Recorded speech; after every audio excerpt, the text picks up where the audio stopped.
carte électorale deuxième partie tey ñu am mbégte di accueillir Cheikh Bakhoum ni ko Sénégal xamee mooy DG ADIE mais nag li ci yokk ci élection yi mooy candidat Benno Bokk Yaakaar à la commune de Grand Yoff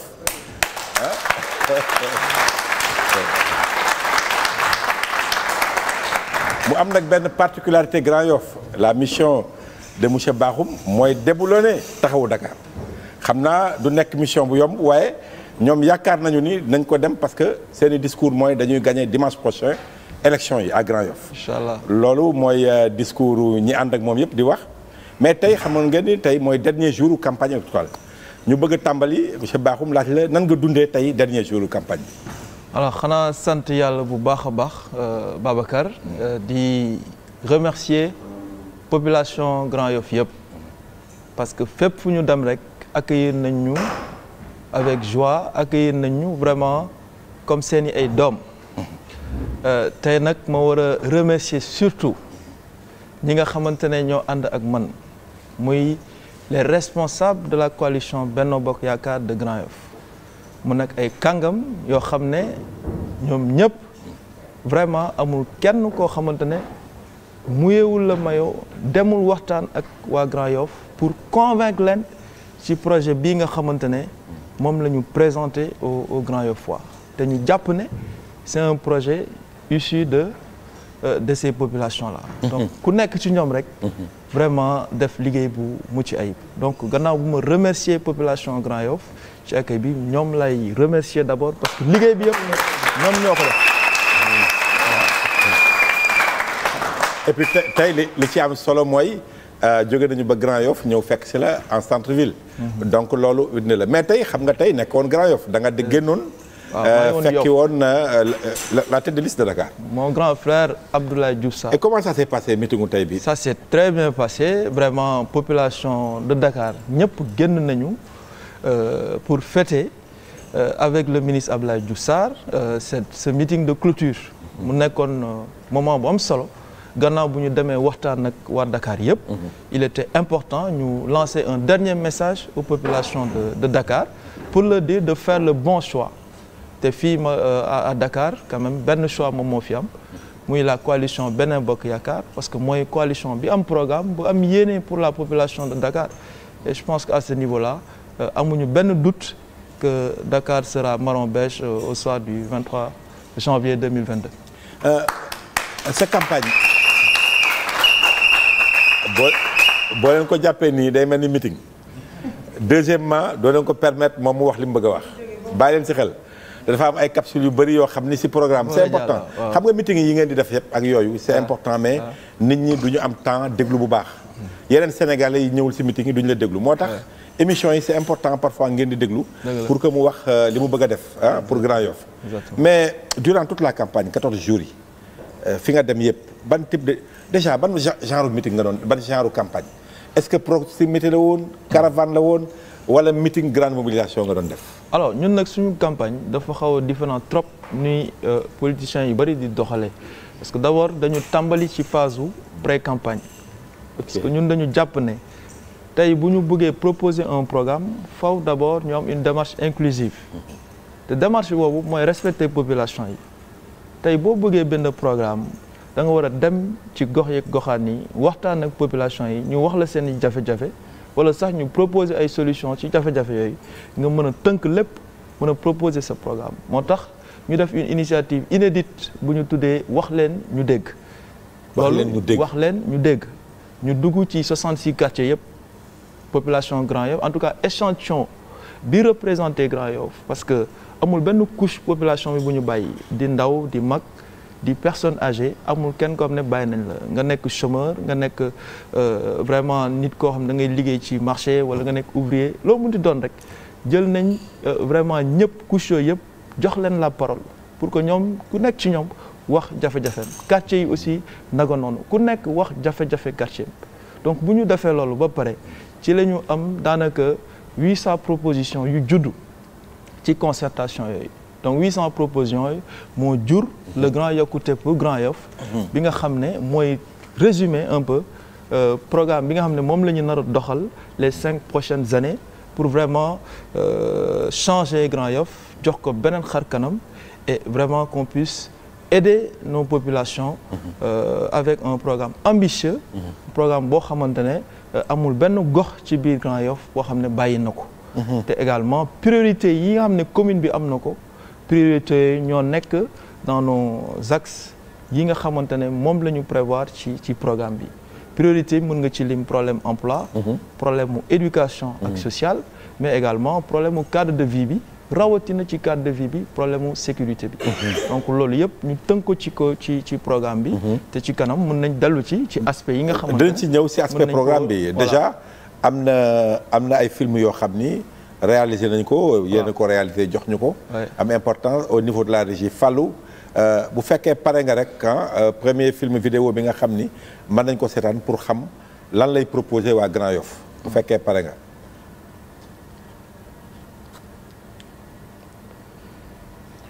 sinon aussi mën nañu ñëwaat si yow mën nañu continuer ñëwaat si yow ñi ngi xool un peu c'est toujours important peut-être que duñ ko bàyyi maa ngi gis ki nga xam ne mooy Cheikh Bakhoum c'est toujours important ñu ne mooy directeur c'est vrai wax naa ko léegi directeur général de l'agence de l'informatique de l'État mais liñ ci yokk man ni dama koy lire un peu c'est important aîné rigoureux et sérieux de sa famille Cheikh Bakhoum a été élevé avec dignité à Grand Yoff dans un brassage de culture sénégalaise. Il a grandi sous la profonde influence de son père et de sa mère qui ont encouragé sa passion pour le service public et sa conviction que le Sénégal tire sa force de sa diversité. Ñu ne également Cheikh a étudié à l'école élémentaire Djinda Thiam, ensuite au collège des pédagogues pour le secondaire, puis les cours Sainte-Marie de Anne où il a obtenu son baccalauréat S1 avec mention. Loolu yéen a ngi perdre temps de baax na rek léegi li ma si kii mooy dama gis ni je crois que Parcelles Assainies nga gën a jànge que Grand Yoff. Bon école primaire effectivement Parcelles Assainies laa ko defee mais école secondaire maa ngi ko defee au niveau de Grand Yoff. Donc fa laa demee ba première donc defee ko au collège pédagogue. Donc collège pédagogue normalement année boobu amuñu woon la classe S1 donc dañu amoon mix entre S1 et S2 donc du coup première boobu foofu laa ko defee mais bu ñu demee ba terminale donc du coup il fallait que ma dem beneen école parce que école bi amuloon terminale S1. Ok donc loolu moom ma jëlee Grand Yoff may dem cours Sainte-Marie de Anne pour fekki 15 élèves au niveau de la terminale S1 donc foofu laa amee suma baccalauréat.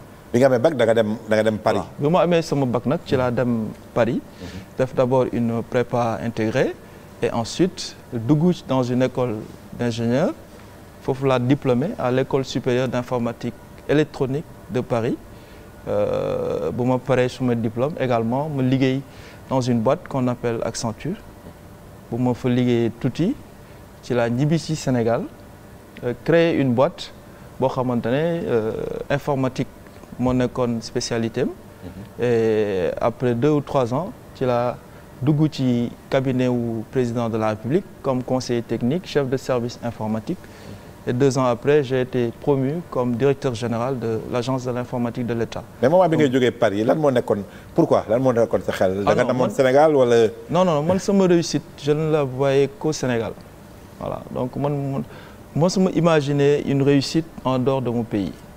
Donc, quel que soit Alpha, j'étais extrêmement engagé pour ñëw contribuer ci développement sama réew. Parce que mënu moon utiliser sama jeunesse dans un autre pays. mënu moon utiliser suma expérience ak sumay capacité intellectuelle pour un autre pays. Donc la réussite je la voyais au Sénégal et clairement j'étais déterminé à participer à la construction du pays et à surtout ñu gap bi ñu am avec l'étranger que ñu mun ko rattraper. Et il n'y a que ces fils qui peuvent le faire. Et ñun on ne se fixe pas de limite. Voilà, il faut pas qu'on se fixe de limite sur tous les aspects. moo tax suñu programme peut-être boo ci dellusee. dina bëri loo xam ne proposé nañ ko. ñun ñi ñu ngi wax c'est pas possible mais pour ñun c'est quelque chose de vraiment réaliste et réalisable. non nañ ci gën a jàngat bu fekkee Fallou à tout moment mën nañoo def signe bu fekkee pare na rek pour ñu commencer dugal capsule yi parce que c'est différents aspects du programme la ñuy ñëw mais li may ne laaj mooy. sa attention si APR depuis quand nga dugg APR. alors 2008. donc d'abord. ah oui maa ngi woon France. donc yow bokk nga ci membre fondateur yi daanaka. parce que j'ai d'abord milité dans le 91 Essonne première comité bi bu ñu fa def donc je faisais partie des membres fondateurs foofu. léegi c'est en 2009 que je suis rentré au Sénégal donc ñëwaat aussi ànd avec nos aînés. ku ci mel ni le doyen Ablaye Ndiaye. nga xam ne moo créé l'APR au niveau de Grand Yoff. donc moom moo ma accueillir dans la commune avec beaucoup de responsables ñu tàmbali liggéey bi foofu.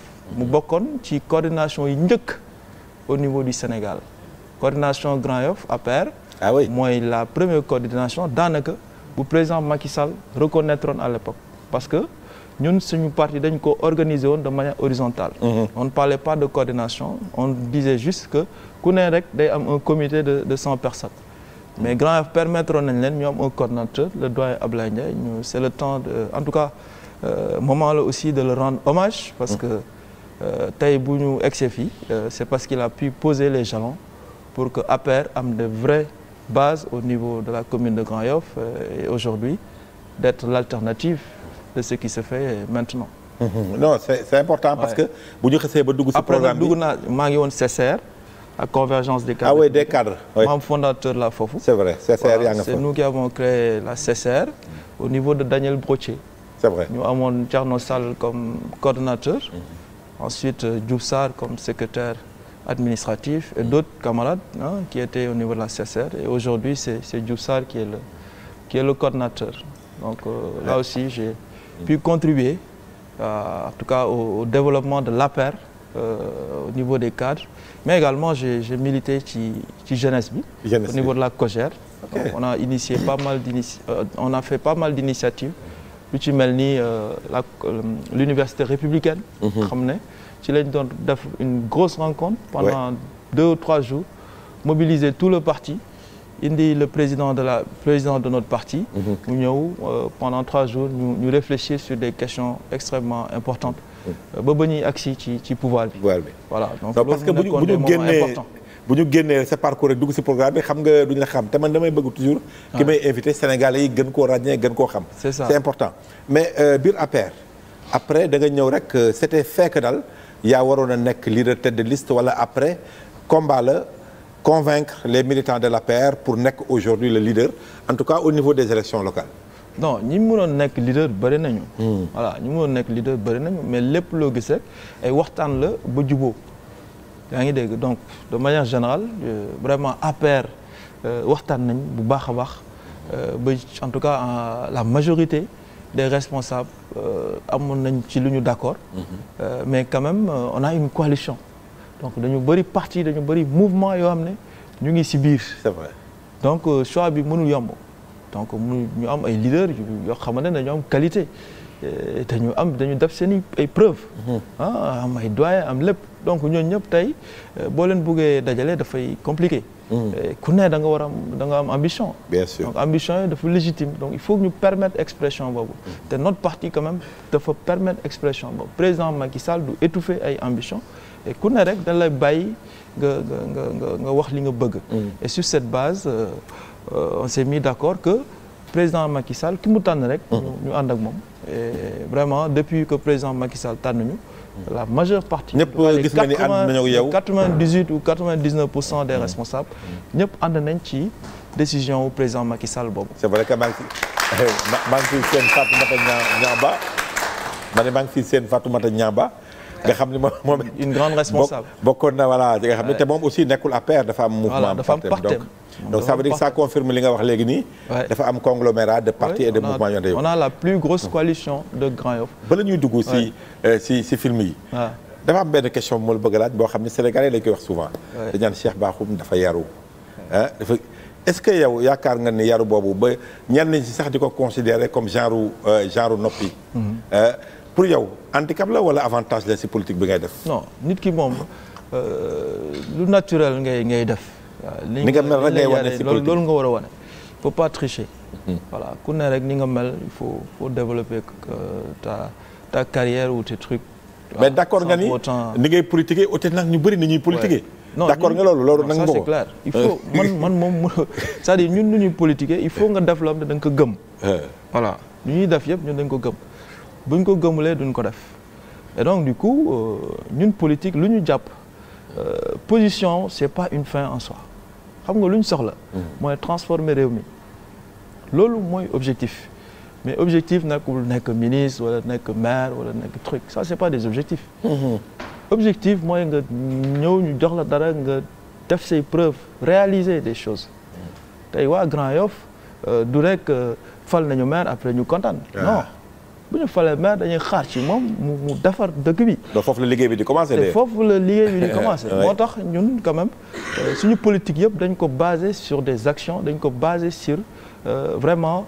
ambition bu ñu am pour gox bi ambition bu ñu am pour Sénégal te dañuy def suñu kéemtalaay kattan.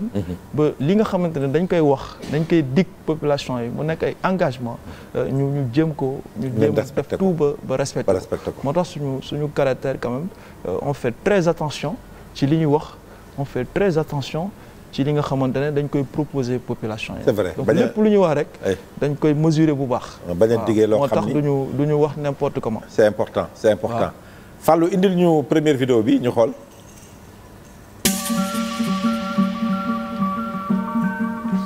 Afrique doon na ab continent bu bépp yaakaar mën a antu. ci Sénégal yaakaaru réew mi yematul rek ci ay gént.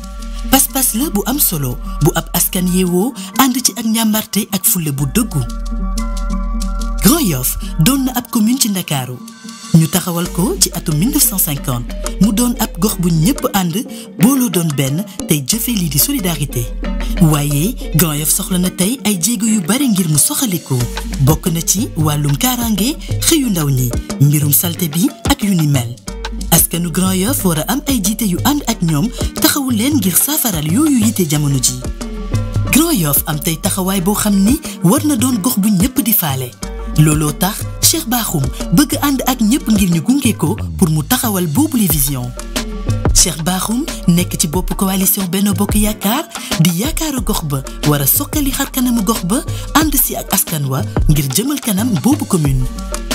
Grand Yoff le taux de déperdition scolaire dafa élevé maanaam xale yi dañ leen di dàq lu bari ci école yi xale yi su ma jëlee exemple par exemple Scat Urbam bi ma nekk actuellement génération bii di def troisième 182 élèves lañ en 2018 bi ñu ñëw sixième ils étaient au nombre de 625 maanaam 443 yëpp dàq nañ leen diggante 2018 ak 2021 lu ko waral xale yi dañuy xiif ngeen baal ma ci kàddu gi. sport xaar yàlla fii doxul xaar yàlla Grand Yoff que ce soit fu mu mënti doon ci biir commune Grand Yoff sport doxul joueurs yëpp dañu am problème équipe nawetaan dañu am problème équipe championnat yi dañu am problème ñun li ñu am ay jeunes yoo xam ne nee na ñoom football lañ décidé commune Grand Yoff jàppalewu leen taxawu leen ci terrain du loisir du maillot du préparer leen pour ñu dem indi trophée indi biir xaar.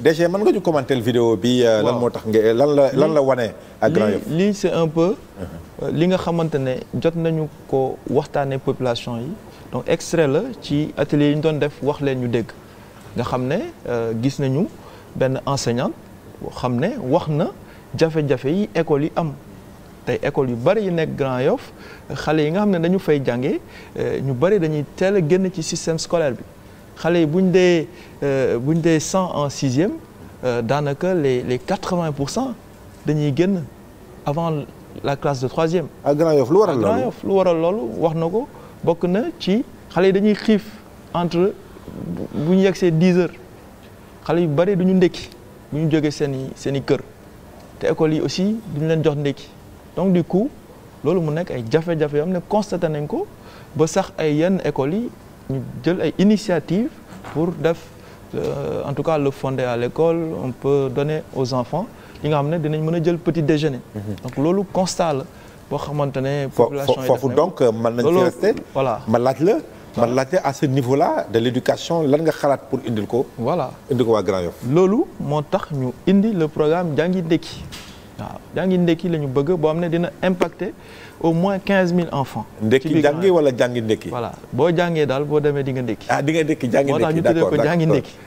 on veut faire le ndekki à l'école. voilà du nekk rek meew nag parce que meew bu ñu koy jox xale yi moom seen biir dina daw. problème day am donc il faut ñu jox leen ndekki donc c'est pas le lait à l'école bon c'est un clin d'œil. waaw pour nos amis là ñoom duñ leen jox lait mais dañ leen jox ndekki.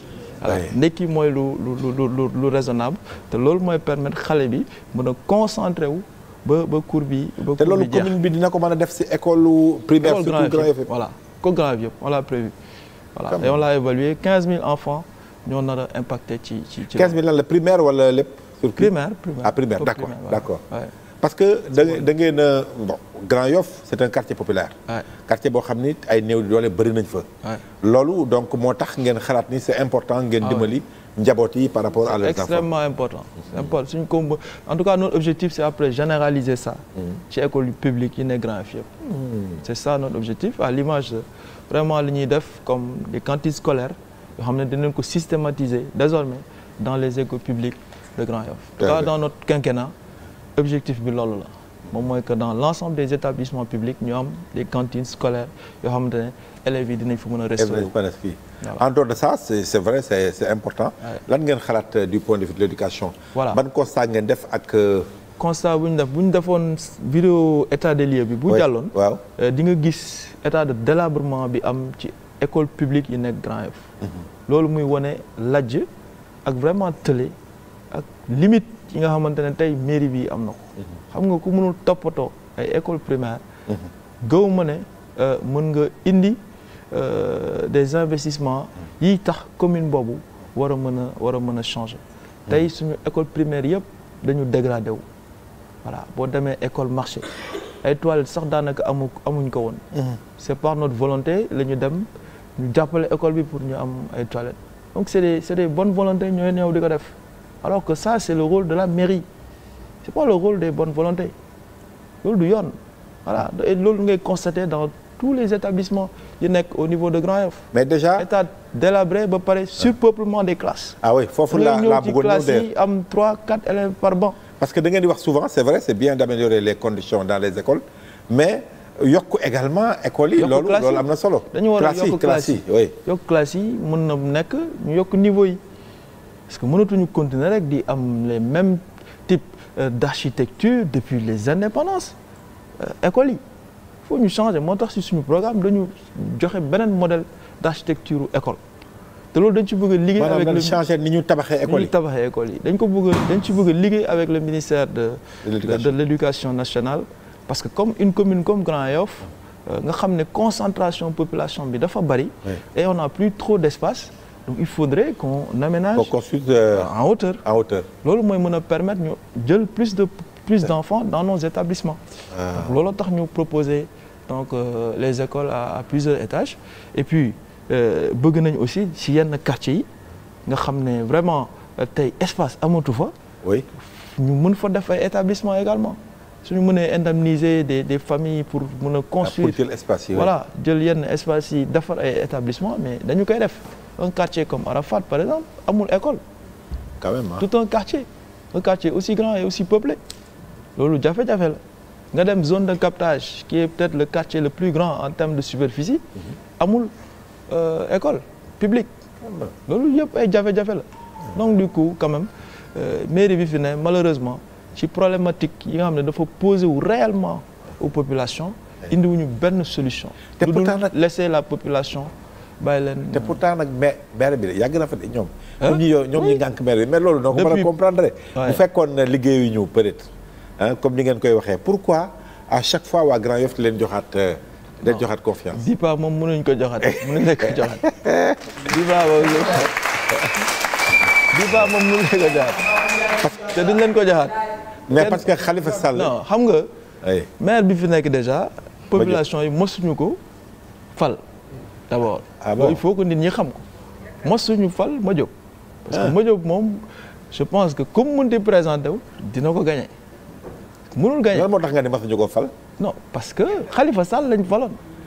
moo koy jox Grand Yoff 2014 mais Khalifa Sall lañ fal. ñëpp jàppoon ne peut-être dina gérer commune Grand Yoff mu dem Dakar jox ñu quelqu'un boo xamante ne malheureusement li yàlla xam day na ko xamante ne vraiment ñëpp gis nañ limite yi mu am. maire bi fa nekk nii benn mandat bi la amagum foofu. benn mandat la. d'accord benn mandat et dernier mandat incha allah. dernier mandat incha allah. ah oui. dimanche soreetul. dimanche. de toute façon y a pas le population yi moom côté boobu ñun wóolu nañ leen bu baax a baax a baax. dimanche population yi dañ leen wóolu. parce que population yi xam nañ lu baax ak lu bon. fii amul benn politicien bu mën a nax nit. waay non non non mën nga nax quelques personnes mën nga corrompre peut-être quelques personnes mais majorité bi mënoo leen corrompre. c'est vrai majorité bi mënoo leen nax. donc sénégalais ils font toujours le bon choix. mais li ñu seetlu surtout avant que Fallou di ñu jox beneen vidéo. mooy seen genre technocrate peut-être yu mel ni yéen. nga xam ni wala léegi sax technopoliticien ngeen. mais dafa bëri léegi ci APR pourquoi ñu bëri bu njëkk ba seen cursus yéen da ngeen doon wax ni du ma dugg ci politique. mais qu'est-ce qui s'est passé maintenant dafa mel ni benn déclic dafa am yéen ñëpp ngeen duggandoo politique wala le président Macky Sall kala muy jox poste di nga ànd ak APR dugg politique ba pare bu doog la jox poste. non man nag bokkuma. demeewul noonu. man nag bokkuma ak technocrates yi. nga xam ne dañu bëgg a jël ay poste ministre wala poste yenn poste yi ci gouvernement bi. ne ñoom ay technocrates lañ du ñu def politique. parce que man loolu gëwuma ko. politique mooy l'art de gérer la cité. il faudrait que au-delà des technocrates nga engagé wu pour sa gox nga engagé wu pour sa réew loolu mooy politique. mais ñëw nii rek ñu jox lay responsabilité doo exercer benn fonction politique man loolu je crois pas à ça. c'est vrai voilà nit ki da ngay am conviction am dara am des voilà une orientation politique bi ngay jël et puis nga soutenir un homme politique. et je pense que loolu c'est tout à fait naturel dañ ko def. en tout cas man bokkuma daal ci cadre yooyu nga xam ne ñoom dañu jàpp ne ils vont juste produire intellectuellement di proposer ay solutions un peu au gouvernement et puis s'en limiter là. non ça c'est pas notre objectif. et ñun suñu objectif mooy servir les Sénégalais et faire tout pour que suñu gox yeeg goxaat yi mën a changer. ñun loolu mooy suñu. foofu la changement sax war a tàmbalee. ah oui si gox goxaat yi doog a dem si kaw. te sax entre deux compétences yu bokk ki engagé wu politiquement moo ëpp faveur. normalement si li ma yaakaar. tout à fait Régie am ngeen beneen vidéo sur une partie du programme. non. bu ñu yegg si ñu ci bari duñu ndékki boo toogee ba 9h 10h ñi ngay wañaaru suñu biir day metti dama xiif dama lii dama laa. cité millionnaire insécurité totale à partir de 19h soo jëlee taxi du ñëw cité millionnaire. su tawee ju xiinee rek ñun ñëpp ñu tiit bu xiinee dootuñu nelaw suñu tali bii nag moom rey na suñu ñaari doom musibi naaru lay fii li fi oto yi di def kenn musu ko gis amuñu droit barré parce que dañu ne yoon la. ak beneen problème boo xam ni c'est vraiment important muy la mendicité endémique.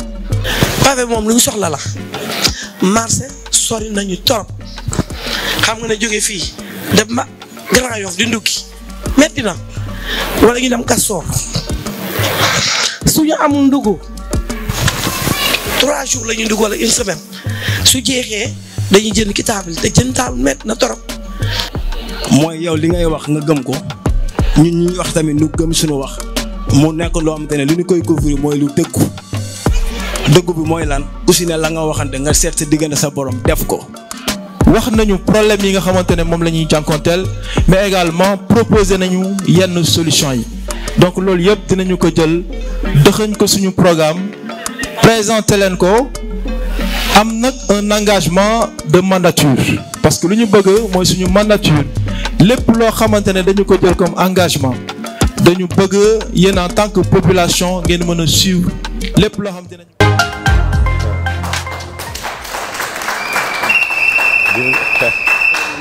gis nga aspect yi may synthétiser boo si mënee yokk leen nga wax ko mais insécurité bi dégg naa ko. femmes yi am nañu problème mu marché. pour mën a dem. dégg nga également ku góor ki li mu wax noonu. par rapport ak paa bi. mendicité. foofu sax laay tàmbalee. xam nga Dakar c'est un problème à Dakar.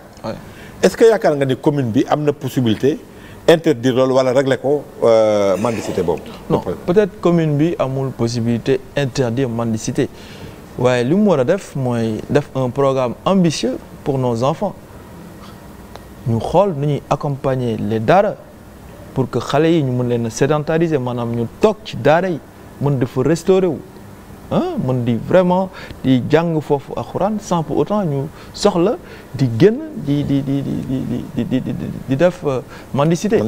donc loolu mooy li am solo accompagner daara yi pour daara yi dañ leen di accompagner. voilà on a un programme bu am solo ci wàllu accompagnement wu daara yi ak lieu de culte yi de manière générale donc su boobaa xale yi dinañ mën a toog fu ñu toog ci seen daara ñu mën leen a subventionner et que duñu soxlaati di dem di ci mbedd bi di exposer seen bopp di exposer seen vie. donc loolu moom.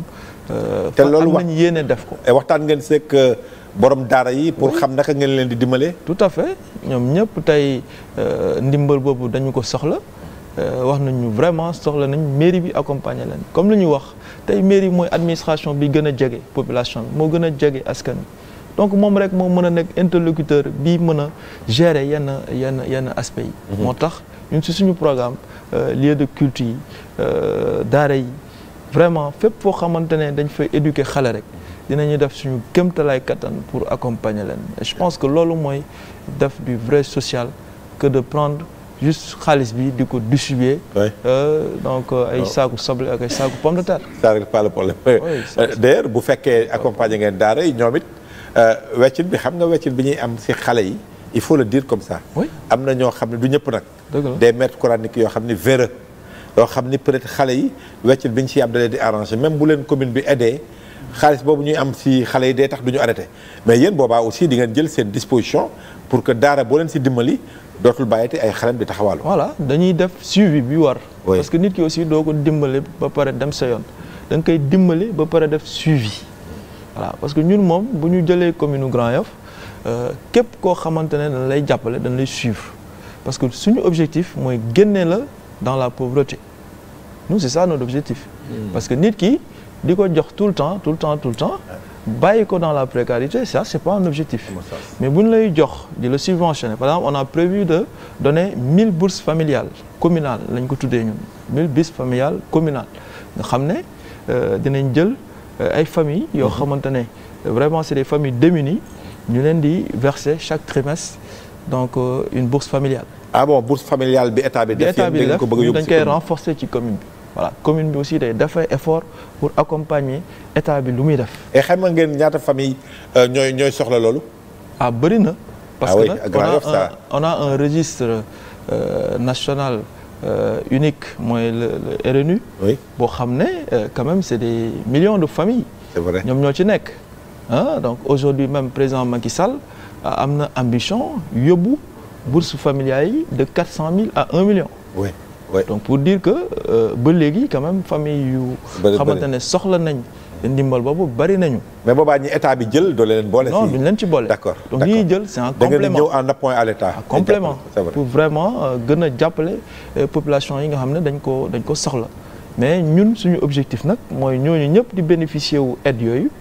que ñu génne leen ci pauvreté bi mooy que seen doom yi mën di jàng à l'école ñoom ci seen bopp bu ñu waree vacciner xale yi ñu mën ko def et cetera et cetera. ba bu ñuy am ci lu ñuy jàpp ba ñu mën a génn pauvreté bi et duñu soxlaati ndimbal boobu donc ndimbal boobu ñu ñëw joxaat ko yeneen famille pour également am un objectif de les sortir de la pauvreté. insécurité bi. à Grand Yoff c'est vrai ñu ngi koy wax. dégg nga sax am na population yu ko wax yooyu. loolu moom dañ ñu koy bàkkee te ñun en tant que doomu Grand Yoff mu metti ñu lool tey lu ñu am yéene def. mooy vraiment image boobu ñu bëgg a jox Grand Yoff ñu changer ko complètement te nag fii ak ñaari at loolu mooy suñu objectif fii ak 2 ans on veut faire de Grand Yoff la commune la plus sûre. comment. voilà comment mooy benn comme li ma wax sànq dañuy agir ci éducation bi. xale yi traîner yëpp teel a génn ci. système scolaire bi ñun on va les récupérer jàngal leen ay métiers avec le centre de formation communal mooy un centre de formation professionnelle et technique boo xam ne jeunes yooyu képp ku ci deful dara en fonction de say capacités ñu mën la jàngal métier mën nga nekk menuisier mën nga nekk mécanicien mën nga nekk électricien plombier et cetera mais dañuy def un centre de formation boo xamante ne ce sera à Grand Yoff pour que jeunes yooyu yëpp nekk ci mbedd bi ñu mën leen a jox métier su boobaa dina leen mën a insérer ci entreprise parce que dinañ def ay coopération entreprise yu bare pour di mën a insérer jeunes yooyu mais également ñu mën a accompagner yenn jeunes yu mën a entreprendre bon taux de chômage bi dina wàcc bu baax au niveau de Grand Yoff parce que xale yi ñàkk a def dara mooy tax des fois ñuy def yenn ñaawteef voilà donc ñooñu il faut ñu jàppale leen loolu c'est agir vraiment sur la cause du problème voilà maintenant nag problème insécurité il y a des dispositions qu'on doit prendre également pour dissuader malfaiteurs yi donc loolu benn mooy d'abord ñu renforcer suñu commissariat parce que ñun police poste de police lañu amoon Grand Yoff depuis plusieurs années poste de police kese moom moo fa nekkoon te poste de police boobu en tout cas si on prend le bâtiment moom moo fa nekk ba léegi donc dañ ko tuddee commissariat rek commissariat la bi nekk ci booru marché bi noonu bi nekk ci tali bi ci booru marché bi donc boobu tey lu ñu bëgg mooy defaraat ko commissariat bi voilà ministère de l'intérieur bu mënee financer projet bi c'est bon suñ ko mënul aussi commune bi dina def ay effort pour mën a investir pour un nouveau commissariat voilà dañu koy defaraat beneen commissariat bu bees boo xam ne dina mën a accueillir plus d'éléments de police parce que Grand Yoff c'est quoi c'est 53 policiers pour une circonscription boo xamante ne c'est presque 300 000 âmes quand même donc loolu dafa nekk ay jafe-jafe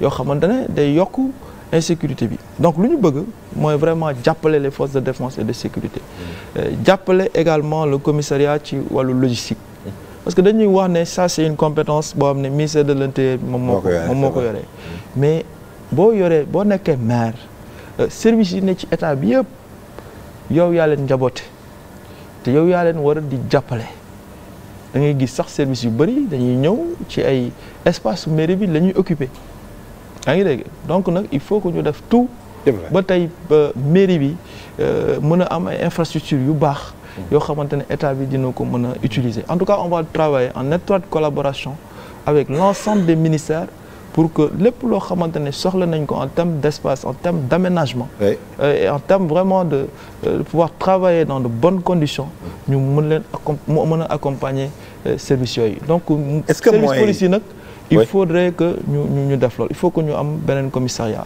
il faut également ñu def un centre de commandement tey boo demee Parcelles Assainies am nañ un centre de commandement boo xamante ne caméra yi nga xamante ne dañ koy installer un peu partout dans Dakar mais di nga ko mën a superviser mais Grand Yoff avec l'étroitesse des lieux amuñu possibilité def foofu centre de commandement donc loolu mën nañ ko am dans notre commune moom bu ñu defaree te commissariat bu bees defar un centre de commandement ci biir dinañ leen accompagner parce que mairie bi aussi dina renforcer dispositif de caméra de surveillance yi parce que état bi am na ay points yu mu teg mais mairie bi war na mën a renforcer points yooyu yaa ngi dégg et surtout que léegi am nañ des caméras qui fonctionnent avec le solaire donc mën nga mixer ñaar yi mën nga mixer les caméras et la lumière les points lumineux donc ñaar yi ngay boole donc boo leen boolee rek yow de loo ci wax ñu mën koo gëm parce que boo leen boolee rek parce que sa métier la voilà di nga mën a def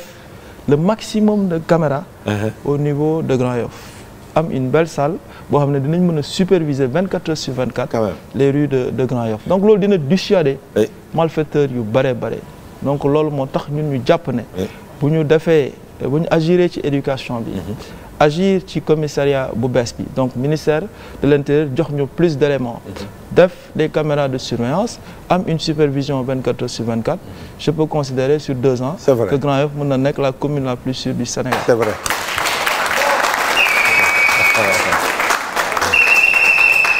Régie ñu jàll ci beneen vidéo.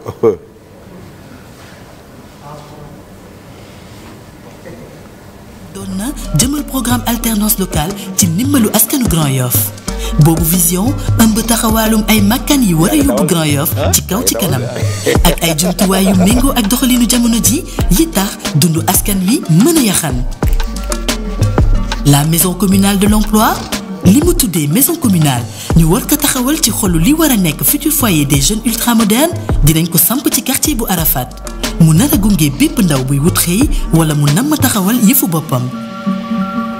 le Grand Yoff Business Hub boobu bërëb dina tax yitte bépp entreprise mën a gaaw ci jox ndaw ñi xëy ci biir commune bi.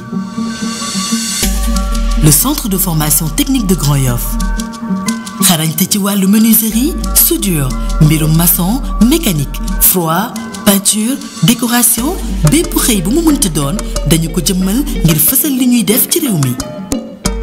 mu am it li ñu tuddee maison des cultures urbaines et de la jeunesse mu di ab bërëb bu ñu jagleel lépp luy wundu ci mbirum caada dina tax ndaw yu bari ak bu ñu mënta am ñu mën a fës.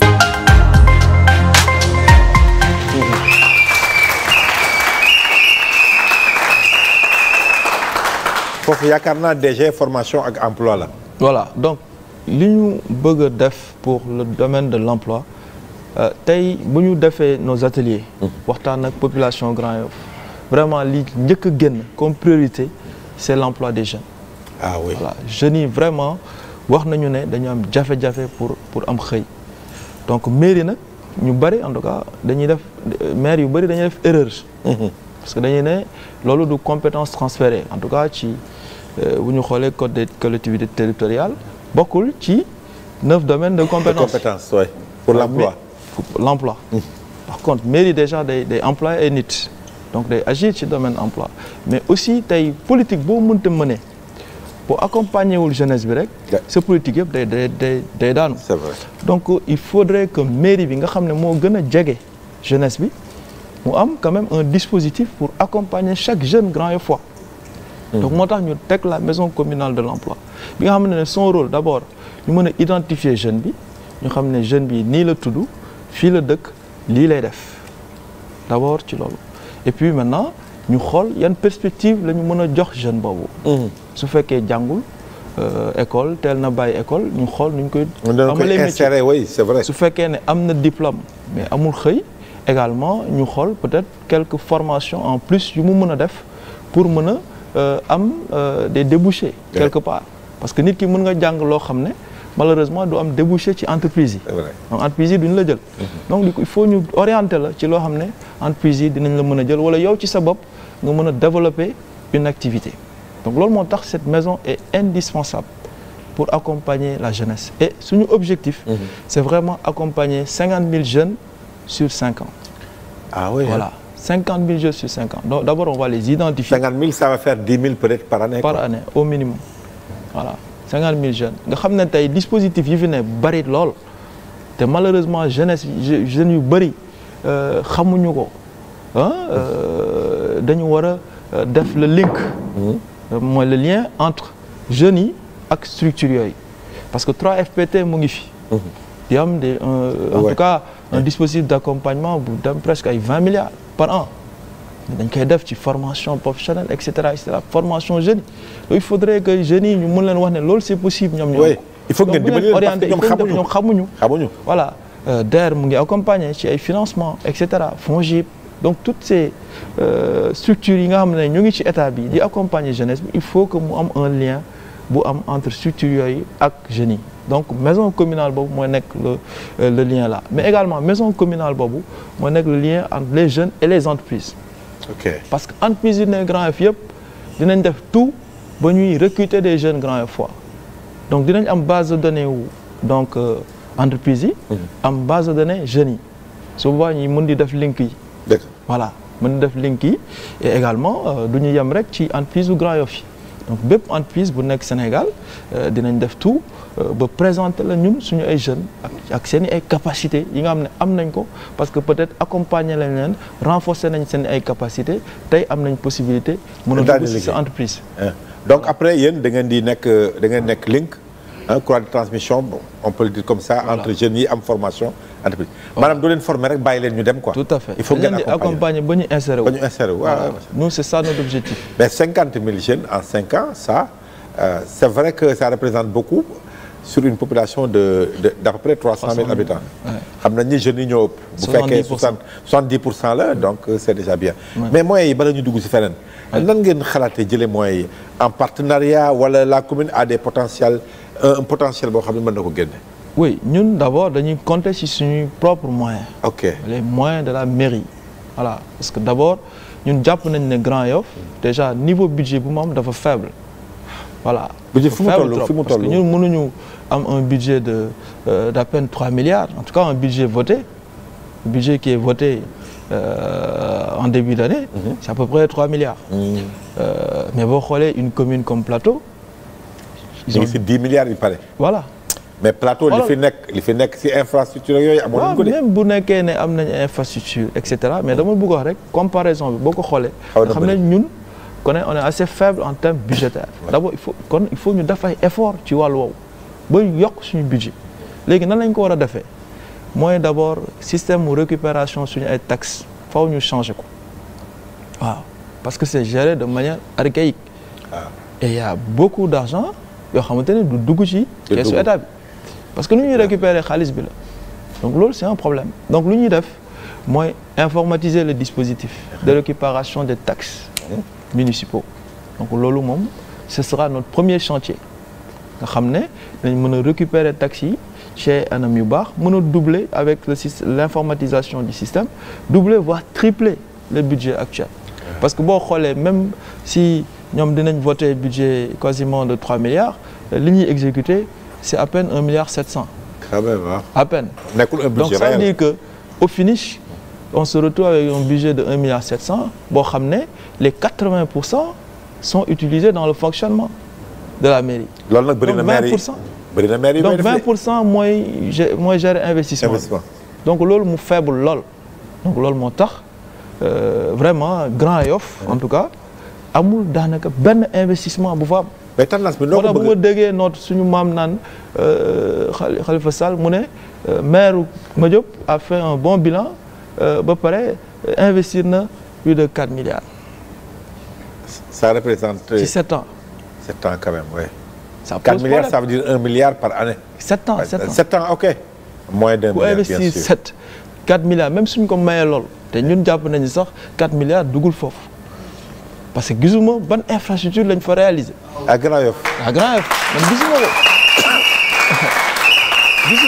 gisuma vraiment 4 milliards yu ñu fa investir. parce que moi je gère une agence boo xamante ne. on a un budget d'à peu près 4 milliards. quand même hein.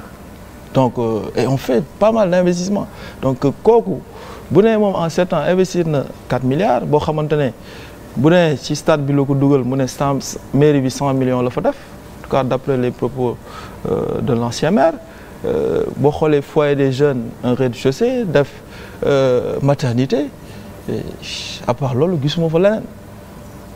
donc et des infrastructures de très mauvaise qualité. peut-être am na très mauvaise qualité muy stade bi muy foyer bi vraiment. xaw ma yan entrepreneur ñoo koy def mais qualité bi moom vraiment jaarul yoon. est-ce que amul investissement yoo xam ne duñ ko gis quoi des investissements par exemple immatériels. yoo xam ni bokkul ak infrastructure yi ñu tabax. bëgg naa xam infrastructure immatérielle yooyu. peut-être wala boog un résultat immatériel. peut-être mën na nekk mais peut-être ci jaww ji lañ ko def. mais daal li am solo ba am solo mooy daal mairie bi ñun daal en tant que Grand Yoffois gisuñu infrastructure bu jag. boo xamante ne ci 7 ans yi defar nañ ko livrer ko population yi gisuñu ko. mais bu fekkee da nga bëgg a inverser. voilà budget bi wàññi budget yokk investissement bi.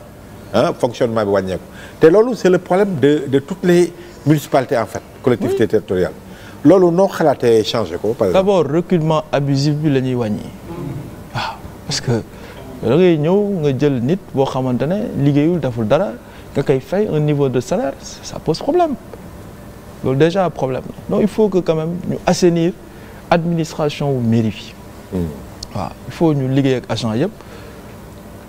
du ñu def la chasse aux sorcières ça c'est clair mais quand même ku ne dinañ la teg sa place waaw ku ne dinañ la teg sa place li nga war a liggéey nga liggéey ko parce que nag dañu war a servir Grand Yoffois yi tey képp koo xam ne am nga jafe-jafe boo ñëwee ci mairie bi da nga war a recevoir xool ne la lay jàppale te mairie bi aussi dafa war a am administration bu dox tey mairie Grand Yoff boo fa demee ba je sais pas ba midi kenn du la recevoir.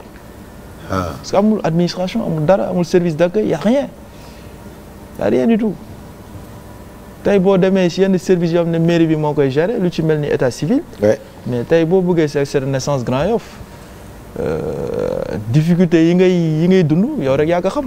d'abord di ngay boo fa ñëwee conditions yi lay accueillir déjà centre d'état civil bi condition yu bon a bon la suñu moment yi dañ fay toog rang ba 4 heures de temps 5 heures de temps 6 heures de temps pour rek jot ci agent bi te boo jotee ci agent bi du loolooy tax nga jot ci sa extrait de naissance mën nga toog 4-5 jours balaa ñu lay délivrer sa extrait de naissance. c'est un problème. loolu mu nekk problème bu mag loolu nag tële la rek.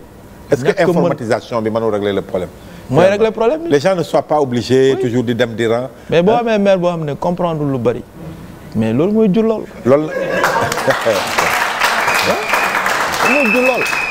mais loolu quand même non loolu lu sérieux la. mais loolu aussi problème mu maire yu bëri la. oui mais yow mën nañu am yaakaar ni informatisation parce que. kenn mais loolu c'est le minimum quand même. mais kon comprendre le Sénégal pourquoi. te loolu yomb la informatiser te loolu vraiment lu yomb la. ñu en moins de 3 mois dinañ informatiser suñu état civil mu jeex tàkk ku soxla sa état civil doo soxlaati déplacé wu tu fais ta requête en 1 heure de temps ñu yónnee la ko nga jot sa état civil. en 3 mois.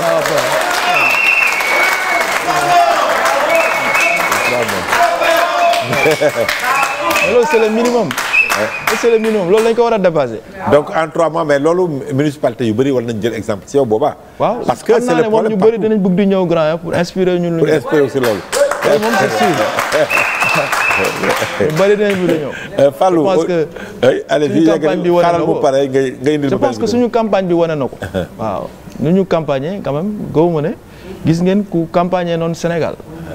donc loolu c'est parce que ay nit ñoo toog xalaat am approche bu bees. c'est vrai mënuñu rek di continuer di politiquer nu ñu doon politiquer depuis 1960. ñëw rek def meeting wax li ngay wax dem sa yoon. loolu c'est pas concret. il faut mu changer. il faut que dëkk bi mën a avancer et pour mu avancer il faut ñu inclure population yi. ñu xam ne tey fépp foo dem rek am na intelligence yu fa nekk am na nit ñoo xam ne dañoo am xel. voilà il faut que ñooñu participer ci yow li nga bëgg a def su fekkee da nga am yéene diriger foofu. c'est vrai voilà donc moo tax démarche participative bu ñu am. moom la ñuy continuer aussi bu ñu nekkee ci mairie bi. pour gérer mairie voilà bi parce que programme bi bind nañ ko certes. mais quand même ce sera un programme boo xam ne ce sera dynamique. voilà en fonction des réalités on va changer les choses.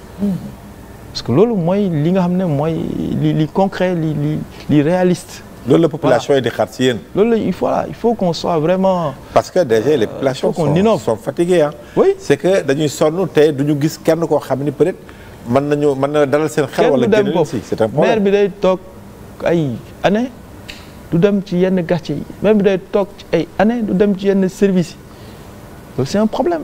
un maire doit visiter ses entreprises un maire doit visiter ses écoles un maire doit visiter sa communauté dem ci quartier yi wax ak ñoom. jafe-jafe ñoom man na mu mënul comprendre quartier boo xam ne pendant 2 ans 3 ans voire 5 ans ñoom problème d'assainissement maire bi mënu fa teg tànkam boo ko laajee mu ne la non ça c'est une compétence de l'État alors que toi tu es le premier magistrat de la commune ça pose problème loolu moom ñun incha allahu rabbi waa Grand Yoff nañ dalal seen xel problème yi am yëpp ñun suñu ay problème la ñuy nekk ñun nuñ fi nekk naan ay compétences transférées ou pas ñun nekkuñu ci loolu ñu on est dans nu ñuy régler problème mu Grand Yoff 9 domaines de compétence c'est important mais lu ñu amul solo mooy problème yi am Grand Yoff yëpp ñu mën ci xar suñu tànku tubéy pour régler ko voilà suñ ko war a régler avec un ministère avec une direction générale mais on va prendre notre bâton de pèlerin pour aller régler ça c'est vrai mais boo ñëwee amoo projet amoo dara le plan d'assainissement de Grand Yoff mais mairie bi moo ko war a porter c'est vrai moo ko war a porter am un service technique ñu xool évaluer en termes d'assainissement qu'est-ce qu'il faut faire branchement clandestin yi fa am ñu mun ko xool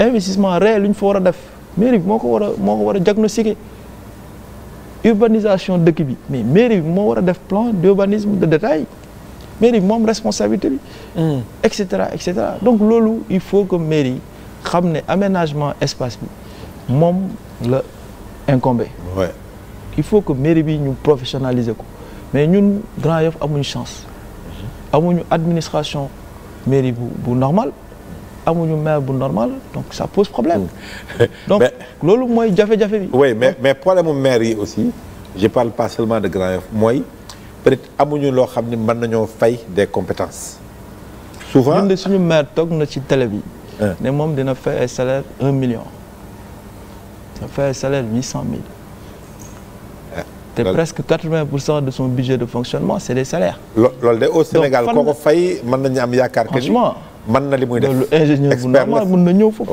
oui quand même mais boo demee foofu je pense que ku ëpp niveau d'étude est-ce que du maire bi.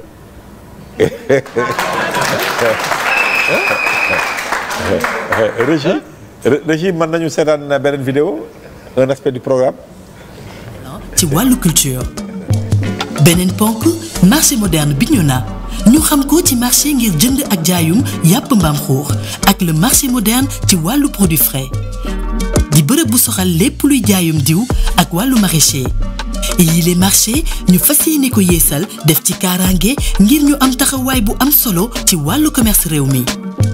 complexe omnisport bu Grand Yoff ñu taxawal ko ci ab lëkkaloo diggante secteur public ak privé ñu war fee amal ay jéego yu am solo ngir yaxanal wàllu football basket ak yeneen sport yi soxal mbirum arts martiaux bii les complexe ku nekk dina fa am place ndax li ko wundu moo di ubbeeku ci ñëpp tey yaatal maanaam partage.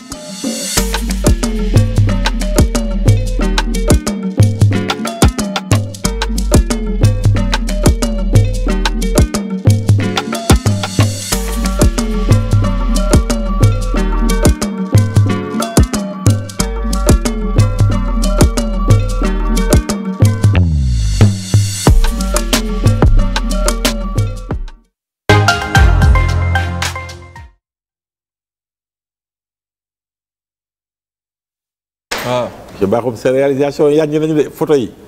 est-ce que nii nga koy defalee waa lii du photo de.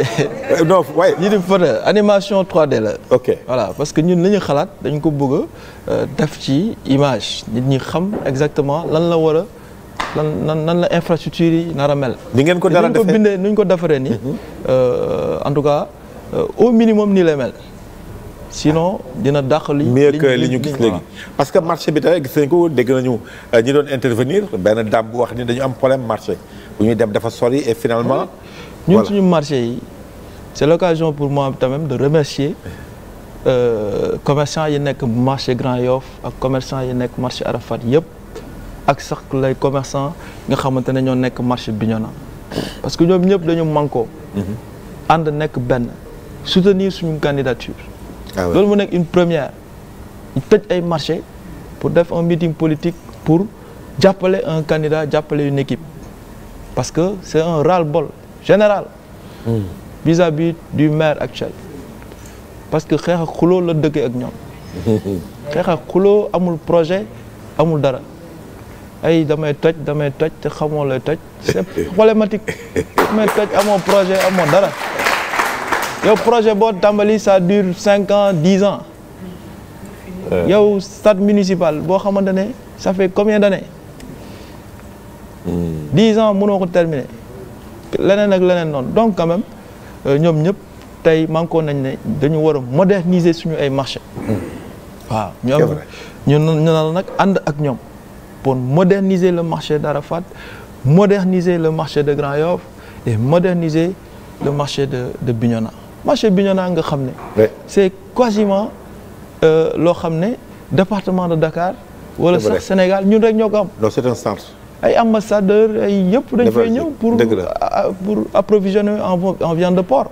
donc loolu mu nekk vraiment loo xam ne war na nekk une attraction de la commune ñu war fa defar foofu ay zinc ñoo fa nekk ay barak maire bi ça fait 2 ans ñëw fa ba muy campagne la fa ñëw su commerçant yi dàqu ko et puis voilà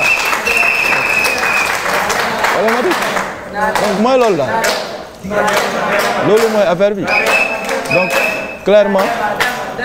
foofu marché yi la. voilà mais gis nañu également ay infrastructures sportives yoo xam ni boole nga ko si sa. ah oui on a prévu def au moins 10 terrains synthétiques. ah oui 10 terrains synthétiques. xam nga damay gis ay maires yoo xam ne nekk Dakar ne am nañ bilan benn terrain synthétique pendant 5 ans pendant 7 ans tout ça pose problème loolu amul sens terrain synthétique c'est quoi c'est pas compliqué à faire. donc nous on a prévu au minimum sur les 5 ans de faire 10 terrains synthétiques. c'est des terrains qui existent déjà nga bëgg ko améliorer. voilà les terrains existent déjà. ok mais terrain bi ay suuf la boo xoolee terrain gaal gi terrain suuf la nga dem Scat Urbam na ko noonu nga dem terrain J2 terrain FC foofu dañ fa bëgg a def complexe sportif donc Grand ànd Yoff ci ak ASC bi. Grand Yoff amoo leen benn stade bu ñu mën a jouer apparemment. amul dara stade municipal amu fa te képp ku bëgg a football nekk ASC daanaka da ngay génn Grand Yoff foofu ngay footballé ASC yi sax subvention amatu fa depuis 2013.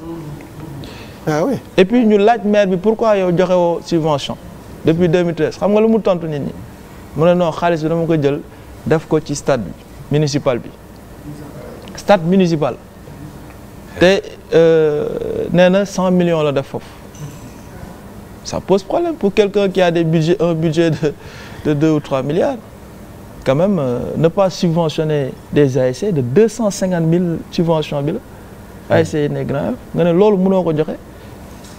loolu quand même télé mënul weesu loolu daal waaw. nekkul football bi rek gis naa basket bi également. amul benn club bu ñuy subventionné. amul benn club amul benn sport bu ñuy subventionné waaw depuis 2013 comme ni ma ko waxee.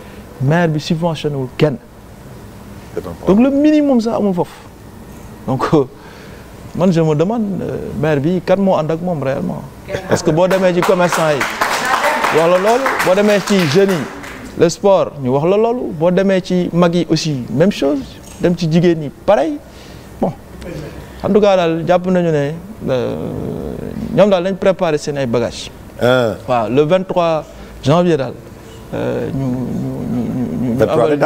daanaka suba la. waaw suba wala ginnaaw suba yàggatul. voilà yàggatul. yàggatul mais aujourd'hui à part sport gis naa nga wax si basket ak football.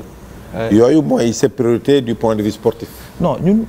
sport yëpp lañ bëgg a am au niveau de Grand Yoff ay stade ak complexe sportif yoo xam ne dinañ ko fu mën a pratiquer que mu nekk football di basketball di volleyball. la lutte on a prévu de refaire le stade Adrien Senghor le mythique stade. de Adrien Senghor nga xam ne champion yu bëri la lutte fa la ñu tàmbalee donc foofu dañ koy defar ba mu rafet nga xamante ne lutte traditionnelle foofu la ñu ñëw di ko def. voilà vraiment accompagner comité bi fa nekk donc loolu dinañ ko def donc sport yëpp arts martiaux tey boo bëggee def kung fu karaté jeu de vadao loo bëgg def comme arts martiaux amoo salle boo ko defee à Grand Yoff amoo tatami amoo dara donc vraiment ñiy pratiquer arts martiaux sonn nañ lool donc complexe sportif yi ñu fay def dina permettre ñu am des salles aux normes yoo xamante nañ mën a def pratiquer sport yëpp. ba ci donc une piscine municipale bi nga xamante ne. ah oui oui dina permettre xale yi. est-ce que yooyu yëpp am nga espace bi parce que Grand Yoff xat na léegi de. complexe bi comme li mu wax FC lañ ko bëgg a def. d'accord terrain FC bu yaatu la. foofu vraiment mën nañ fa pratiquer sport yëpp. ànd si ak l'ASC Grand Yoff nga xam ne ñoom tey ñoom moom terrain boobu. ñoom terrain. En attendant Régis di ma proposer benn vidéo j'ai envie de parler de la culture xaw ma ndax bokk na mais la culture à Grand Yoff. voilà c'est quand même dommage que Grand Yoff nga xam ne ñëpp dañ ko xam ci culture. nga xam ne talent yu bëri fa la ñuy jógee ci wàllu théâtre ci wàllu musique ci wàllu art de manière générale Grand Yoff dafa bëri talent bëri intellectuel te tey malheureusement amoo bibliothèque municipale. d'abord ça pose problème. Grand Yoff yëpp nu mu day amul bibliothèque municipale amul surtout un centre culturel au nord boo xam ne nit ñi dinañ fa mën a dem. di pratiquer seen art. voilà centre culturel bi fa ne c'est un bâtiment boo xam ne kenn mënu fa def dara. lan la dafa vétuste. c'est vétuste amul benn aménagement amul dara y a rien. donc loolu ça pose problème. donc loolu rek muy wone encore une fois limite yi nga xam ne maire bi am na ko ba tey Grand Yoff souffre ci aspect boo jël. waaw aspect boo jël rek nit ñaa ngi jooy. apparemment ni ma la déggee sa mission bu fekkee nekk nga maire de mission bu yomb. parce que on a l'impression que tout est à refaire. ou à faire. tout est à faire. tout est à faire. voilà tout est à faire. defuñu ils n'ont pas fait grand chose. moo tax sànq j'étais révolté bi ma déggee suñu maam Khalifa Sall naan Madiop a un bilan positif man loolu dama xamul ndax xam naa ne c'est l'âge ou bien je sais pas. maam bi moom moo ko jàpp. maam bi da nga koy utiliser pour dire que temps jeex na wala la. ah non comme 66 ans kay maam nga retraité nga. 66 ans da ngay toog dem ma toog ci plianam fële immeuble Kébé vraiment ñu koy ñëw di ko ziar foog naa ne loolu bu ko defee rek jàmm nañu en tout cas ñun bu ñu foloo moom dinañ bëgg di ñëw foofu di jël ci conseil mu ñuy jàppale mais foog naa ne place am foofu la nekk mais nekkul di jàppale koo xam ne mënul demul fenn réalisé wul dara Khalifa nee na day nekk candidat 2024 de waaw xam nga kooku demagul moom beneen étape la demagul retraite beneen projet la Régis est-ce que am nañu beneen vidéo sur un autre aspect du programme de monsieur Bakhoum d'accord donc ñu yeggal lii je crois que wax nañu sport wax nañu culture éducation santé ak cadre de vie je crois nañu bàyyi vidéo bi daal. bërëbu noppalukaay am solo ci ab gox tax na dañu amal aménagement paysager ngir commune bi mën di gën a nooyi bii li programme ñu duppee ko un quartier un jardin dina yaatal taxawàllum ay espace yi ñu mën a noppaloo te dëppoo ak li war ci wàllu aar te ñépp mën nañ say jot fii ci Grand Yoff nekk nu askan wi war a ànd ak wér-gu-yaram ci ay béréb yu dal te mucc ayib Grand Yoff war a ànd ak doxalinu jamono ji wàllum digital ci xarala yu yees yi doon ponk bu am solo ci candidat Cheikh Bakhoum moom mi nekk ingénieur xelam màcc ci wàllu transformation digitale le jiitu réew mi président Macky Sall investir ci atum 2014 def ko jiital ADIE mu di agence de l'informatique de l'État mu ëmb lépp luy zone wifi stationnement woto yi payoorum taxe ci marché yi ak payoor aide municipale procédure administrative écomobilité ak yu ni mel jëfandikoo xarale yu yees yi dina tax ñu yaxanal dund gi ak wàllu koom gi Grand Yoff mën a doon gox bi gën a taxaw ci réew mi ci wàllu xarala commissariat de police ñu nam ma yokk lim gi taxawal benn centre de commandement lépp ngir saytu caméra de surveillance ci biir commissariat bi benn centre communal ci wàllu contrôle mooy doon base bi tënku ci bépp brigade citoyenne ci wàllu kaaraange bu ñu taxawal ci gox bu nekk solos bi doon fii ak ñaari at Grand Yoff doon gox bi ëpp kaaraange ci réew mi caserne des sapeurs-pompiers bu yees tey dox Grand Yoff doon na ab gox boo xam ne fi mu nekk lu bari moo ko wër moo xam fi ay marché nekk ay panneaux ci wàllu publicité place publique garage mécanique gare ay centres commerciaux ak yeneen béréb fowukaay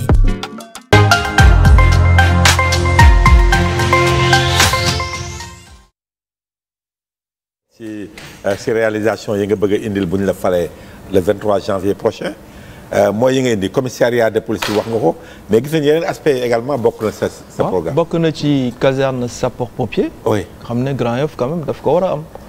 voilà comme ni ko Parcelles amee je pense que commune de Grand Yoff dafa soxla lool parce que suñu concentration population moo tax. c'est vrai voilà donc nag loolu dinañ ci ànd ak le ministère de l'Intérieur pour que ñu mën a réaliser une caserne au niveau de Grand Yoff. En tout cas ce sera une mission boo xamante ne dina bokk ci suñu ay priorités au niveau de la commune de Grand Yoff gis nañu aussi aménagement wu jardin public yi aménagement wu espace bi de manière générale. espace vert oui. voilà non seulement dinañ def espace vert mais dinañ généraliser aussi le pavage.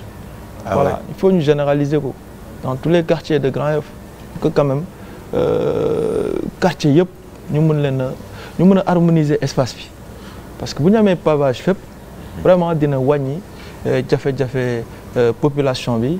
cadre de vie bi dina gën a mën a améliorer wu population bi dinañ gën a am santé. te loolu dafa nekk lu am solo.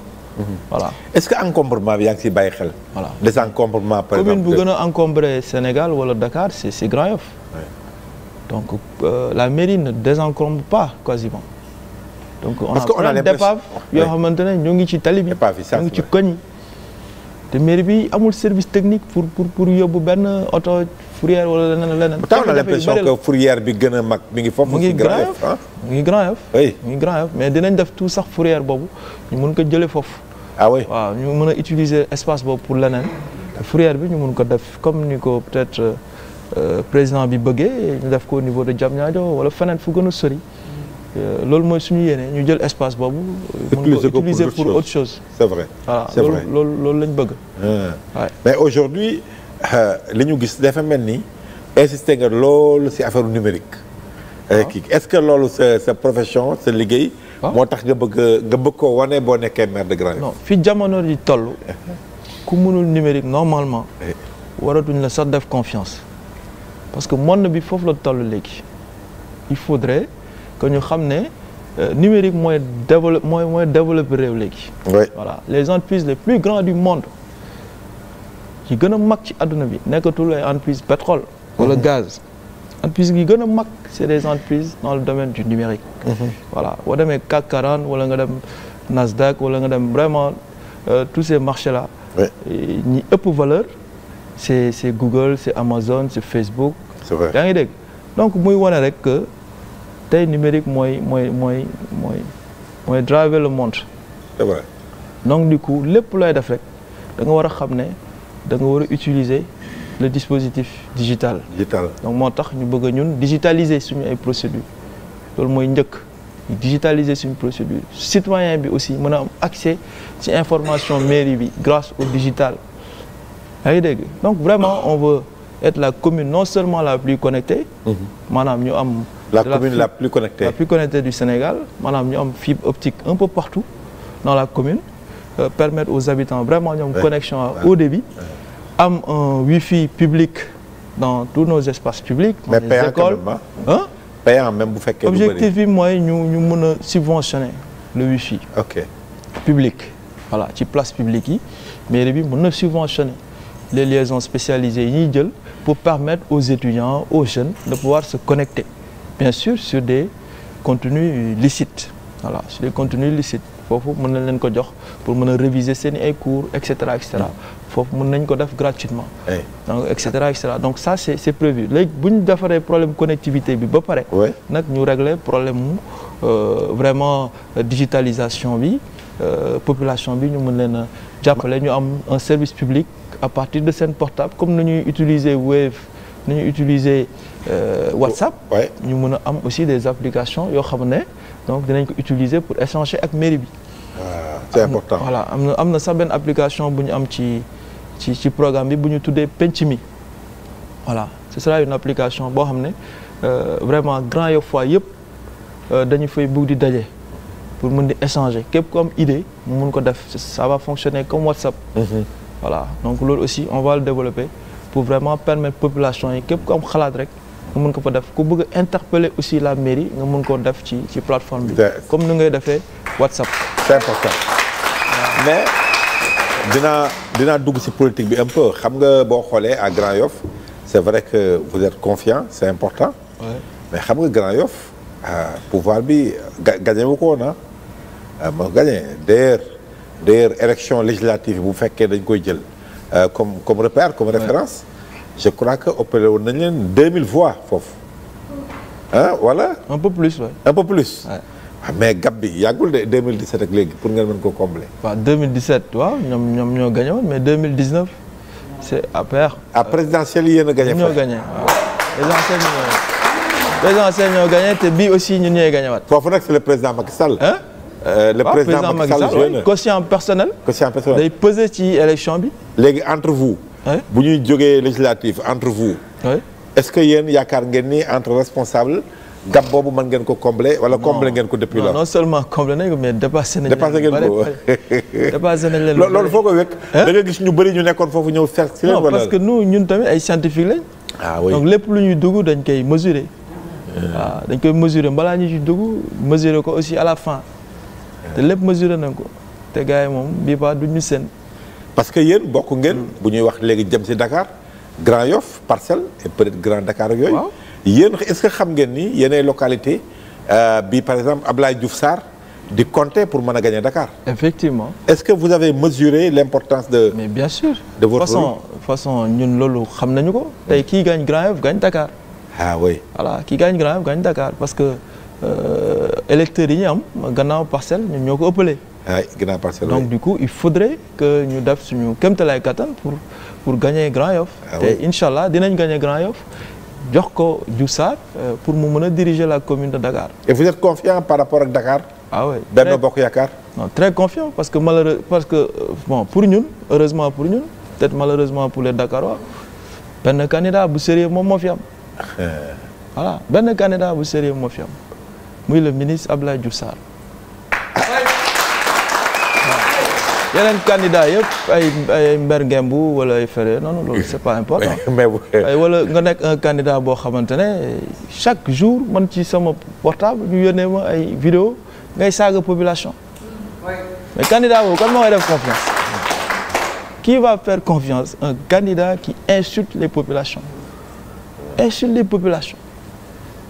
kooku c'est irresponsable donc irresponsabilité nag ànd ak ñu jox la responsabilité loolu méngoowul c'est-à-dire mën nga saaga mën nga truc mais quand même pour diriger daa am comportement boo war a am faut que tu donnes l'exemple aux jeunes c'est surtout pour la jeune génération mais ñu ne diw saaga na ba falu nekk maire saaga na ba nekk je sais pas ministre saaga na ba nekk truc non loolu warul nekk loo xamante ne war nañ ko jox la nouvelle génération les jeunes voilà loolu il faut absolument que ñu en tout cas on espère que élection bi dina wone que sénégalais yi xam nañ li nga xamante ne moom la ñu bëgg te xam nañ ban type de sénégalais la ñu bëgg pour mu nekk seen njiit voilà mais et je pense que président Macky Sall exemple la ci loolu voilà mais xam nga aussi waxuma APR Benno est-ce que division amul également seen biir déjà avant yow ñu ngi fi accueillir Mame Mbaye Niang mu nekk responsable APR est-ce que yooyu également mënul jouer sur votre victoire le 23 juin actuellement moom la victoire est acquise parce que campagne bi wane na ko les populations def nañ déjà seen choix parce que tey su fekkoon ne dafa am ñaari projet yu concurrent su boobaa mën naa ne que fii mën nañu douter suñu victoire mais fii daanaka par exemple boo nee commune Grand Yoff benn projet moom moo fa am pourtant am nañ ay kàngam yu fa nekk yoo xam ne présenté wu nañ mais amuñu programme en tout cas préparé wuñu pour am programme Boubacar Camara amul programme ñëw plagier ñëw bind 4 axes truc non loolu ça c'est pas voilà ñëw jël truc nga ñëw récupérer Cheikh Bakhoum def ak son équipe loolu c'est pas un programme ça c'est pas un programme non préparé wul pour loolu je pense que activité yi muy def beneen moo tax amuloon jot pour defar un programme amuloon jot maa ngi koy nuyu nag parce que sama papa la quoi sama maam la donc yow li ñu xalaatoon ni doo xose kenn apparemment demeewul noonu ci campagne bi non campagne bi parfois nga xaw a xosi gars yi quoi nga xosi tuuti yàqu ci dara voilà c'est le charme de la campagne voilà ñun quand même ñooy conduire les choses loolu dafa am solo dëgg la ñun moom duñu xool ñu nekk suñu ginnaaw ñun on propose des choses léegi nag ñoom ñoo ngi ci ginnaaw di jéem a rattrapé wu mais malheureusement c'est trop tard le train est déjà passé il est parti Régie amoon nañu beneen vidéo sur un aspect du programme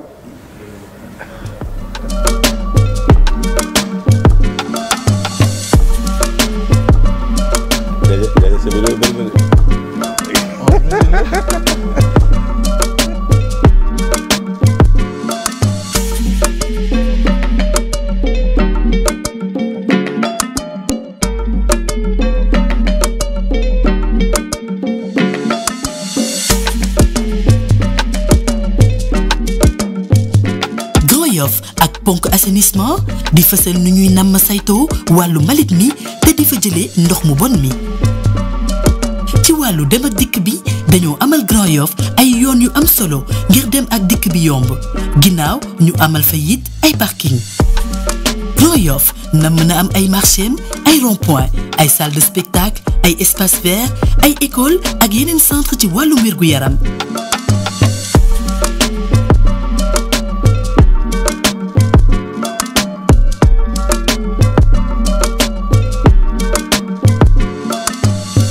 daañu ko yeesal ak ay dëkkuwaay di logement yu mucc ayib Grand Yoff di dugal loxoom ci wàllu social lépp ngir mën a taxawu askan bi nga xam ne seen loxo jotul seen ginnaaw SIMU di couverture maladie universelle ñëpp daañu ci jot fii ak juróomi at niki noonu bourse familiale wàllu télémédecine ak programme gi jàppale église yeeg jàkk yi caabi sunu avenir commune tënku ci wàllu taxawal lu yees mu di création ak vision ñëpp ñëw ànd taxawal projet bu ni mel ku nekk war see dox jéego ngir mu jëm kanam mag ak ndaw moo xam muy étudiant gëstukat artisan baykat commerçant entreprise artiste takk der ak képp ku mu mënta doon dañoo war a booloo doon benn ngir yokkute Grand Yoff développement bu Grand Yoff war a jaar ci loxoy doomu Grand Yoff Cheikh Bakhoum taxaw engagé wu défi bi doonu rek dem voté ji waaye ñëpp mobilisé wu ngir soppi xar kanamu Grand Yoff jox ko place bi mu yellool nañu taxaw jëmal yokkute ci Grand Yoff li ñuy jëmale kanam bokk na ci puus ci fan yépp ndaw góor jigéen liggéeykat étudiant baykat jaaykat nga am loo mënal sa bopp wala di ko utal sa bopp bu ñuy joxante loxo dina doon njëriñ pour Grand Yoff ci doole la ñuy tabaxee ci ànd la ñuy yaatalee sukkali gëm ko bokk na ci lu ñuy yokk ndax ñooy Grand Yoff te ñooy yeesal xar kanamu Grand Yoff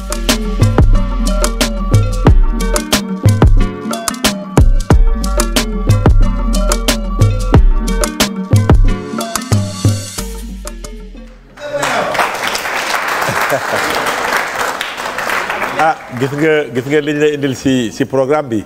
wala ko lan nga si mën a compléter pour que Sénégalais yi gën a comprendre sa ambition. voilà lii mooy les infrastructures yi nga xamante ne moom la ñu prévoir def dans la commune te infrastructure bu ne rek xam nañu espace bu ñu ko war a defaree.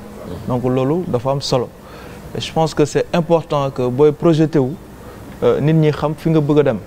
voilà loolu moo tax ñun on a tenu au-delà d'écrire notre programme. vraiment de visualiser Grand Yoff ni mu nar a mel fii ak 5 ans voilà loolu tax mu am solo te bàyyiwuñu ci benn pàcc. donc revenir nañu ci jigéen ñi nga xam ne am na ay groupement yu bari yu constitué wu au niveau de Grand Yoff mais dañu gis ne très souvent ñoom ci seen bopp système solidarité bu ñuy def. lu tax ñu génn ci pauvreté bi donc lu ñuy def mooy indi des dispositifs des machines. yoo xamante ne c'est des unités semi-industrielles. ok voilà yi tax ñu mën a packager les produits. c'est vrai di ko jaay dans les supermarchés. emballage bi quoi voilà emballage bi di ko exporter à l'étranger. su boobaa dinañ mën a am plus de valeur ajoutée donc dinañ mën a am plus de com. pour mën a gën a développer ay activités yoo xam ne vraiment dina mën a jëriñ jigéen ñi nga xam ne ñooy def ces activités de transformation de produits locaux. voilà. donc lii yëpp. en 5 ans premier mandat bu ñu la falee moom nga ko bëgg a def. waaw loolu mooy yéene bi. mooy yéene bi quoi mooy yéene bi te loolu lañ bëgg a réaliser. ak une équipe compétente. une équipe complémentaire. voilà parce que fii nag bëriwul cuune moom. wala sax amul cuune. voilà parce que ay compétences ñoo fi nekk vraiment domaine yëpp. waaw amul benn domaine boo xamante ne di nga ko jël te doo ko fekk ci liste Benno Bokk Yaakaar contrairement aux autres listes. nga xamante ne tête de liste bi sax du baax waxatuma la ne ñu ne ci liste bi waaw. donc ça pose problème. xam naa ne suba gars yi dañu am temps tontu la avant élection yi dimanche. bon campagne bi nag jeex na. comme campagne bi jeex na man maay tëj. Badu suba da ngay dem ñoom ñëpp baal leen maa xel ñoom daal nañ noppalu suba bàyyi ba dimanche dem voter ji. dem voter ji quoi. et puis appel quand même à la sérénité et à la paix. par rapport au vote. gis naa sax maire bi du ñu menacé. keroog ci télé bi naan vraiment moom moo ñu gën a bandi moo ñu gën a lii moo ñu gën a la ñun nekkuñu ci loolu. ñun duñu ay bandi duñu te dugguñu ci loolu ñun lu ñu amal solo mooy Grand Yoff waaye dégluñu te 15 jours de campagne wala 14 jours de campagne vraiment waa Grand Yoff yëpp déglu nañ ñu. percevoir na suñu message xam nañ fu leen bëgg a yóbbu. espoir juddaat na ci jeunesse bi parce que gis nañu une équipe tey bu pare pour relever le défi du changement te loolu moom moo ñu amal solo mais pas ay xeex ak ay xuloo te ku ñu ci woo aussi doo ñu ci fekk duñ ci dugg ñun nu ñu continuer en tout cas nu ñu defee suñu campagne nu ñu continuer ba jour élection yi te suñu militants suñu ay sympathisants ñëpp dinañ mobiliser wu dem voter très tôt voilà te loolu la ñuy woo militants yi képp ku nekk militant rek nga nekk sympathisant nga nekk population Grand Yoff nga génn dem teel a voter parce que ñoom comme xam nañ ne am nañ défaite ba pare lu ñu bëgg mooy bloquer donc le vote loolu lañ bëgg xam nga bu ñu demee ba ñuy wax yenn yi quand même ça pose problème. Ouais. Voilà, soit je gagne ou je vais en prison mais loolu un responsable ne doit pas dire ça wala kuy wax naan non même bu amee carte électeur bu fa dëkkul bu mu voté loolu mooy ban façon démocratie ban façon message la loolu. Voilà, ouais. Donc wane na daal que aujourd'hui la peur est dans un certain camp. Clairement la défaite pour l'opposition est inévitable. Dans quasiment l'ensemble des communes du Sénégal et Inch'Allah Rabbi Benno Bokk Yakaar va remporter la majeure partie des communes. En tout cas nous à Grand Yoff on est persuadés que population bi dinañu def le meilleur choix et le meilleur choix c'est le Benno Bokk Yakaar et le projet bi nga xamante ne moom la ñu proposé. am na solo loolu yaakaar naa ni c'est une bonne conclusion comme ça suba nag ñëpp noppale ko dal xam nga tension yi bëri woon na tey on se calme demain calme bu ko defee dimanche ñu mën a dem ci élection yu apaisé en tout cas loolu la ñuy ñaanal Sénégal ak Sénégalais yëpp incha allah ba dimanche nag ma leen di fàttali 2S am na programme yu mu leen di indil à partir de 10 heures du matin nañ dem ci bureau de vote yëpp centre de vote yëpp à travers le Sénégal indi également ay analystes ay techniciens ñu wax leen la fa xew yëpp indi ko ba guddi gi incha allah ñu indi leen benn soirée électorale comme ni ñu ko doon defee chaque élection bu amee.